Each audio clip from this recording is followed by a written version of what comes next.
Hey everyone, thanks for taking the time to tune in. So, was it a couple months ago I did the duty belt video, and it gained a lot of interest. You know, there were a lot of questions, there was some feedback, some discussion and stuff like that. So kind of carrying on with that, I thought I would do my patrol bag.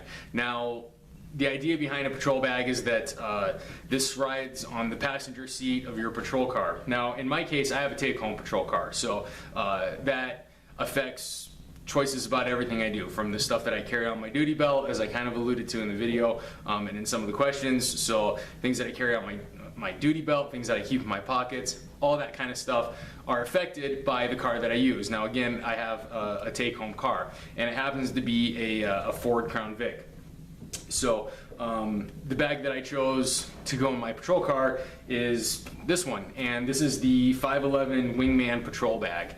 And it's a relatively big bag. You know, generally speaking, most patrol bags are relatively small. This one's a little bit bigger, and as you can see, it's kind of intended to sit just as you see it here, folded out.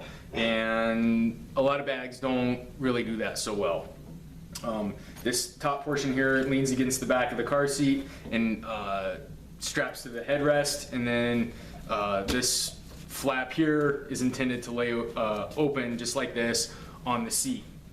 Now, my experience, you know, using spare cars when mine needed to be serviced and stuff like that, is that this flap right here and sort of the size of the bag is to be open like this. It usually doesn't work very well with the Crown Vic, or I'm sorry, with the Impalas. I don't know about the Ford Interceptors. I've never put this bag in there, so I don't know how it would work out with that. Maybe someone can weigh in with that information. But in the Crown Vics, it seems to work very well. Now, like I said, I have a take-home car, so I can afford to leave this in the car just as you see it. If you don't have a take-home car, like I said, this might be a little bit big for you. You know, moving it in and out of a car might be kind of a pain. This may not be the best choice for you, or it might. You know, I don't know, I guess depending on how much stuff you want to lug around and those kinds of things, this may be a good choice for you, but like I say, for a take-home car, this works pretty good.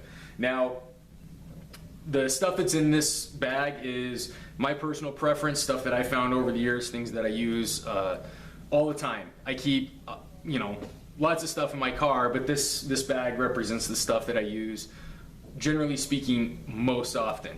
Things that you're not going to see in here, you know, you're not going to see like an active shooter bag in here. I don't keep spare magazines in here. That stuff is in my car, but it's not in this bag. This bag is just sort of intended for me to do my day-to-day patrol duties. So we'll sort of jump into the bag. I'll start down here at the front and just kind of work my way through the bag, you know, sort of front to back, and we'll see if we can get it done in a relatively reasonable amount of time. So I keep this section relatively clean, just that way when I do close the bag up, it closes up a little bit nicer. But here I do have just a glasses case and just a set of clear glasses in there,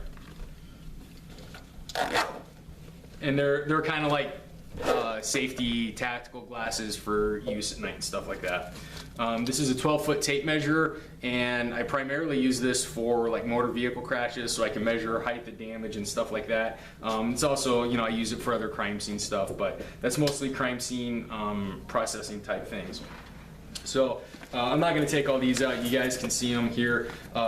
These are extra pins. You know, there was a question in my duty belt, EDC video, whatever, you know, why don't you carry more pins? Well, I do. They're right here. So coming across the front, hand sanitizer. These are straws for my portable, or for my PBT, my portable breath tester.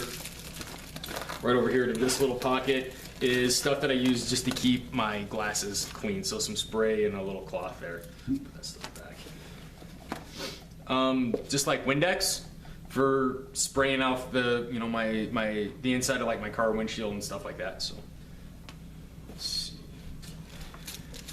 So those are the kind of the first row of pockets. Then you've got two rows of pockets here, and they're kind of divided with these little Velcro backed tabs right here, but they're basically, I'm sorry, I guess there's three pockets. So this one's divided, and then there's one big pocket here in the back. So this is my PBT, some security check stuff. Let's see. stickers to give to little kids, you know, like the little police badges. That's it for that pocket. An extra notepad in case the one that I'm using, you know, in case I use it up. I've got another notepad that's handy. Some field interview cards. And this is a bag with chalk in it so that I can, you know, mark tires for parking problems and stuff like that. This is the 2015 pocket guide for the Wyoming criminal and traffic laws. Some cigars. I don't smoke all the time. I certainly don't smoke in my patrol car, but every once in a while I do like to have a cigar, so those are in there. I don't have any lighters in here. I keep the lighter. I keep a lighter in my door pocket. This is an old wallet, and it's got basically just a bunch of business cards in it, and they're not business cards of people that I met. They're business cards that I can give to people. So here's one for the Veterans Crisis Line.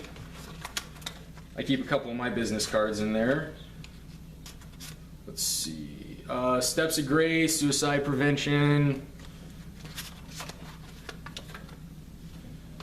Some more counseling or cards for like crisis counselors and stuff like that. I don't think I have any other cards in here, at least not right at the moment. Anyways, so that's what I did with an old wallet, just to help keep those business cards that I hand out all the time organized, so I'm not handing out like real trashy business cards. A big bag of batteries.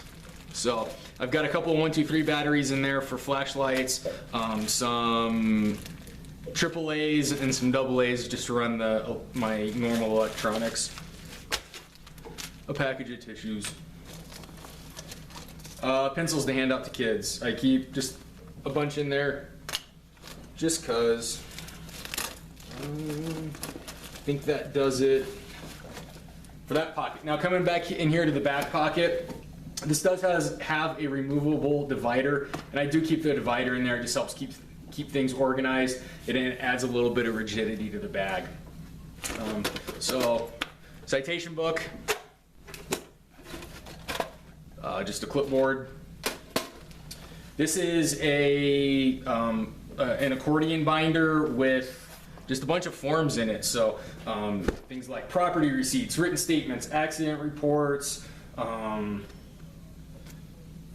theft questionnaires, medical releases, death investigation sheets. I mean, there's just all kinds of, you know, the forms that I regularly use that I regularly use on a day-to-day basis are in here. Kind of stuck into the back is just a photography scale, again, for evidence.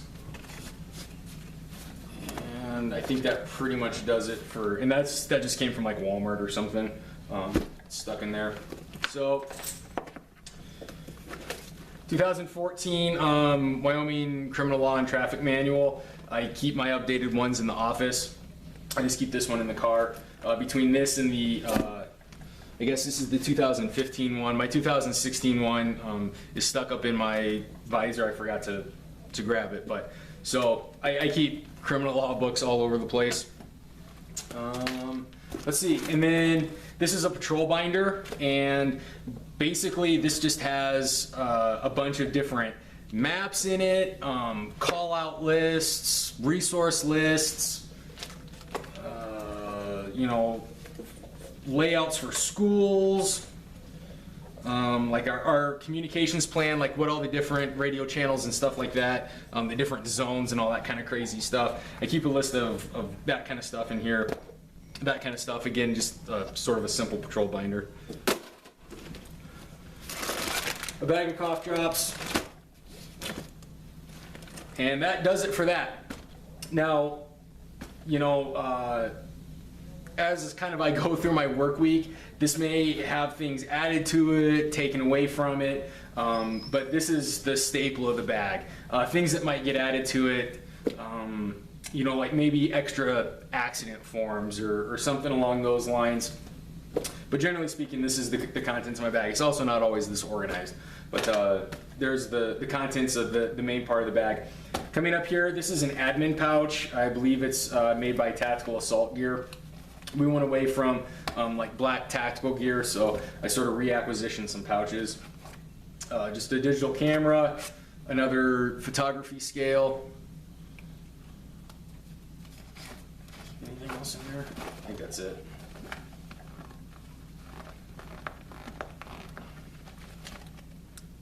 Well, stylus for an iPad. It's also got like a little laser in there. I don't know if you guys can, whatever. Lasers and lights and whatever, it's a stylus. In this pocket, just a small set of binoculars. That's all I keep in there. Now, coming up to here are two zippered pockets and a shop rag. Let's see. Hearing protection. So it's not uncommon for us to have to put down deer and stuff like that, and there's no reason for me to lose my hearing over it. So I keep a little set of hearing protection in there.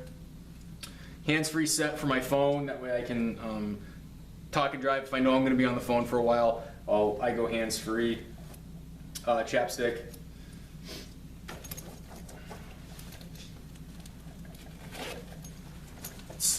An extra set of patrol gloves. These are made by Hatch. They're neoprene. They're okay gloves. I like my outdoor research gloves quite a bit better, but these are okay.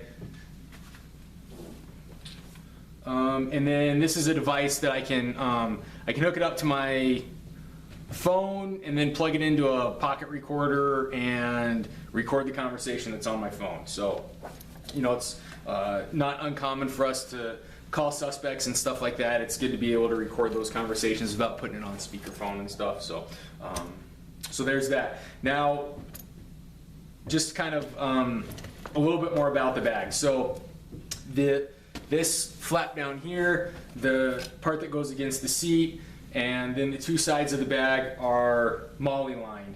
And on this side, there's nothing, and on this side there really isn't anything either. I do keep a little Black Hawk. It's called the Hawk Hook, and it's got like a strap cutter in there. It's got a little driver. It does have a little cutting surface, a bottle opener. I don't know why, and then this tip right here, I guess, is a glass breaker. I've never really used it for rescue stuff. I've used it to open packages and things. It seems to work fine for that. But I just keep that in the MOLLE here on the side.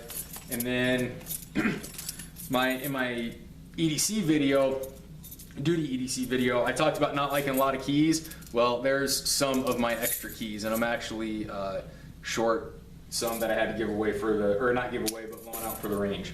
So that's what's on the side of the bag. I'll go ahead and flip it around and show how the seat belt and stuff like that runs through the bag so that it stays secured. But that's the bulk of the bag. Yeah, so I think that's it. I'll go ahead and sort of detach this, and I will go ahead and show you how this bag closes up. So it does zip up if you, if you don't have a lot of stuff in the bag, it'll actually zip up. But I, generally speaking, have too much stuff in there to zip the bag up. But I can fold it closed. Now, when I roll this over, you can see it does have a carry handle. It's got two buckles so that I can close the bag up and take it out and stuff like that. Now, like I say, I keep too much stuff in there realistically to be able to do this, at least this nice of a presentation. So if you don't carry a lot of stuff on patrol and stuff like that, you can maybe get away with taking it in and out. But like I say, it kind of takes a little bit of work to get it set up sort of as intended. Now, if I flip the bag around, right here is my baton. I told you guys I keep it in the patrol car. So as this is sitting in the car, it sits facing me just like this. If I want my baton, all I have to do is just pull it out, and I've got my baton, I can stick it in the pocket. So the baton is run through what I assume to be like a loop for flashlight or a baton, or probably more appropriately like a PR-24 or something like that. But that's, I believe, what this is intended for, and whether or not it's intended for that, it works pretty good for it. Little ID pocket here in the back so you can stick a business card or something in there. I don't worry about it. I don't take this bag out. And then right here is a slash pocket with an opening here. So you take your seatbelt, run it through here, and then it clips into the seatbelt buckle, and that holds your bag secure. So again, there's the MOLLE on the sides if you guys really care. So there it is. Oh, and it does, I don't know, I'm sure you guys saw, it does have a little loop field up there. I do have just some morale patches on there. You know, I don't know, if you're gonna do the morale patch thing, be careful about what you put on there. You know, it's entirely possible that that photos of your car and stuff like that, evidence, you know, you don't want like Punisher skulls and stuff like that. So, anyways, there's my patrol bag. Appreciate you guys taking the time to tune in and watch.